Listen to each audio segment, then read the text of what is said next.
जय हिंद दोस्तों। मां नर्मदा क्लासेस में आपका स्वागत है और मैं लेके आया हूं आपके लिए एक वीडियो सामान्य प्रबंधन के महत्वपूर्ण प्रश्न। सामान्य प्रबंधन के पहले जो एग्जामों में पूछे गए हैं वो भी इस वीडियो में सम्मिलित हैं, तो वीडियो को आप अंत तक जरूर देखें और अगर वीडियो पसंद आए तो वीडियो को लाइक और शेयर जरूर करें और चैनल को सब्सक्राइब जरूर कर लें। तो वीडियो शुरू करते हैं। प्रश्न नंबर पहला, प्रबंध एक सार्वभौमिक प्रक्रिया है, यह किसने कहा था? तो ये हेनरी फ्योल ने कहा था। प्रबंध एक सार्वभौमिक प्रक्रिया है, यह किसने कहा था? तो ये हेनरी फ्योल ने कहा था। किसने कहा था? हेनरी फ्योल ने। प्रश्न नंबर दूसरा, चातुर्य के प्रयोग से इच्छित परिणाम प्राप्त करना ही कला है, यह किसने कहा था? तो ये जॉर्ज आर टेरी ने कहा था। चातुर्य के प्रयोग से इच्छित परिणाम प्राप्त करना ही कला है, यह किसने कहा था? तो यह जॉर्ज आर टेरी ने कहा था। किसने कहा था? जॉर्ज आर टेरी ने कहा था। प्रश्न नंबर तीसरा, प्रबंध एक कला है ना कि विज्ञान, यह किसने कहा था? तो यह पीटर एफ ड्रंकर ने। प्रबंध एक कला है ना कि विज्ञान, यह किसने कहा था? पीटर एफ ड्रकर ने। किसने कहा था? पीटर एफ ड्रकर ने।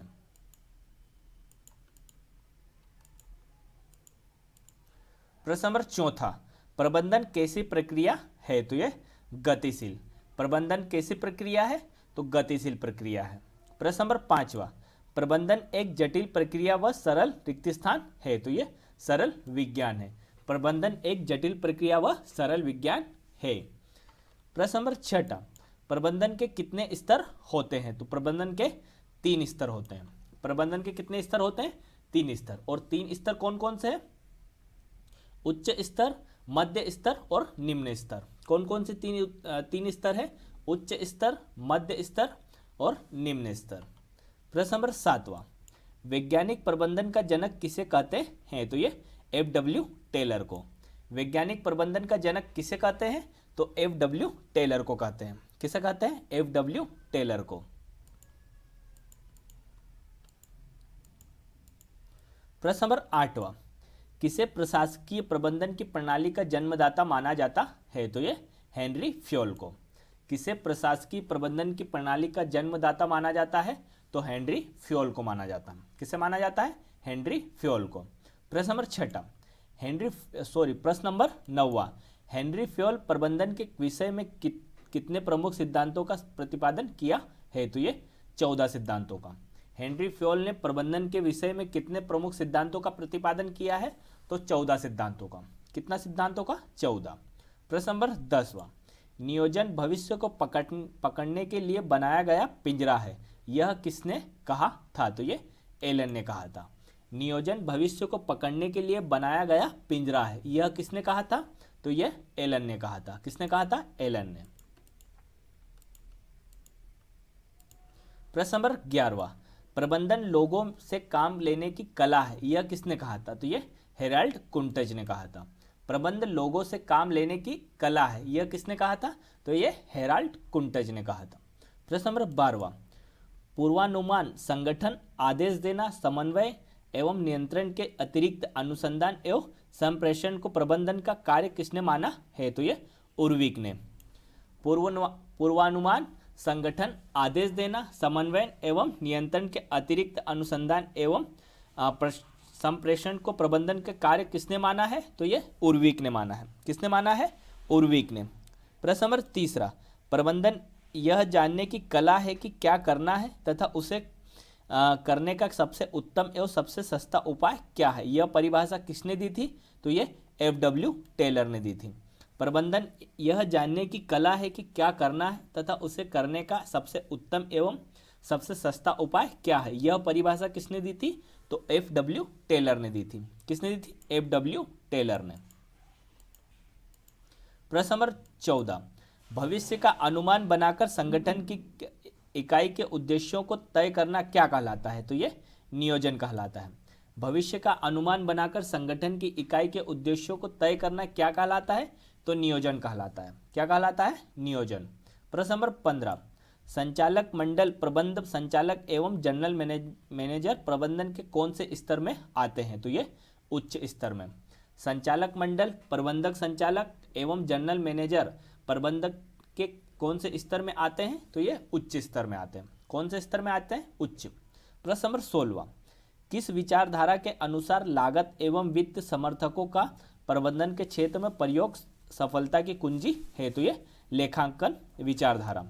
किस विचारधारा के अनुसार लागत एवं वित्त समर्थकों का प्रबंधन के क्षेत्र में प्रयोग सफलता की कुंजी है? तो ये लेखांकन विचारधारा। प्रश्न नंबर 17, प्रबंधन का पहला कार्य क्या है? तो ये नियोजन या योजना बनाना। प्रबंधन का पहला कार्य क्या है? नियोजन या योजना बनाना। प्रश्न नंबर 18, माल सूची को किस प्रकार की संपत्ति में शामिल किया जाता है? तो ये चालू संपत्ति में। माल सूची को किस प्रकार की संपत्ति में शामिल किया जाता है? तो चालू संपत्ति में। प्रश्न नंबर 19, मुद्रास्फीति रोकने का उपाय नहीं है? तो अप्रत्यक्ष करों में वृद्धि। मुद्रास्फीति रोकने का उपाय नहीं है, तो अप्रत्यक्ष करों में वृद्धि। प्रश्न नंबर 20, जब कंपनी के संचालकों द्वारा वर्ष समाप्ति के पूर्व ही लाभांश की घोषणा कर दी जाती है तो इसे कहते हैं? तो ये अंतरिम लाभांश कहते हैं। जब कंपनी के संचालकों द्वारा वर्ष समाप्ति के पूर्व ही लाभांश की घोषणा कर दी जाती है तो इसे कहते हैं? तो अंतरिम लाभांश। क्या कहते हैं? अंतरिम लाभांश।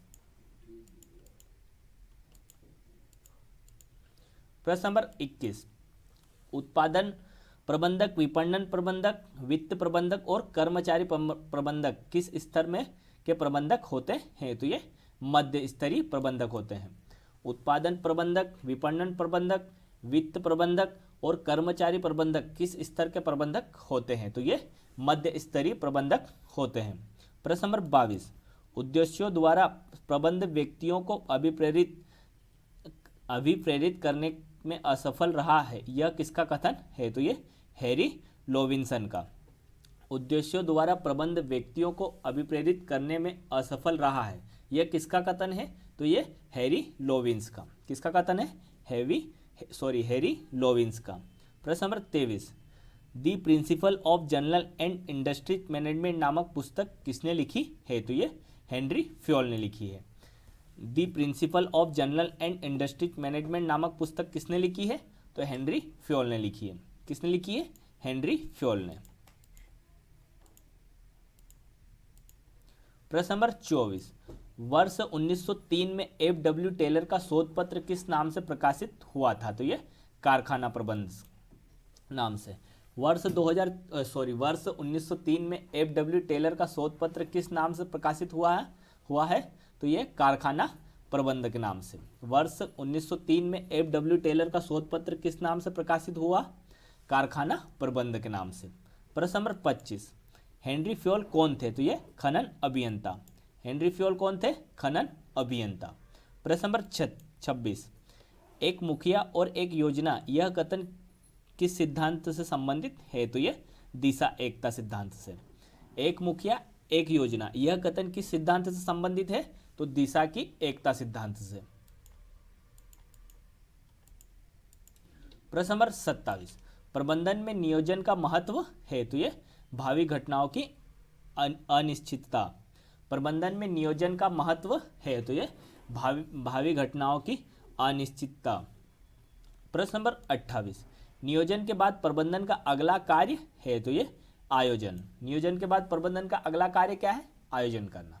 प्रश्न नंबर 29, कर्मचारी की भर्ती के स्रोत है? तो ये 2। कर्मचारी की भर्ती के स्रोत हैं? तो ये 2 स्रोत हैं। प्रश्न नंबर 30वां, नियंत्रण एक रिक्त स्थान है? तो ये स्वामी के आदेश पर की जाने वाली प्रक्रिया। नियंत्रण एक रिक्त स्थान है? तो ये स्वामी के आदेश पर की जाने वाली प्रक्रिया।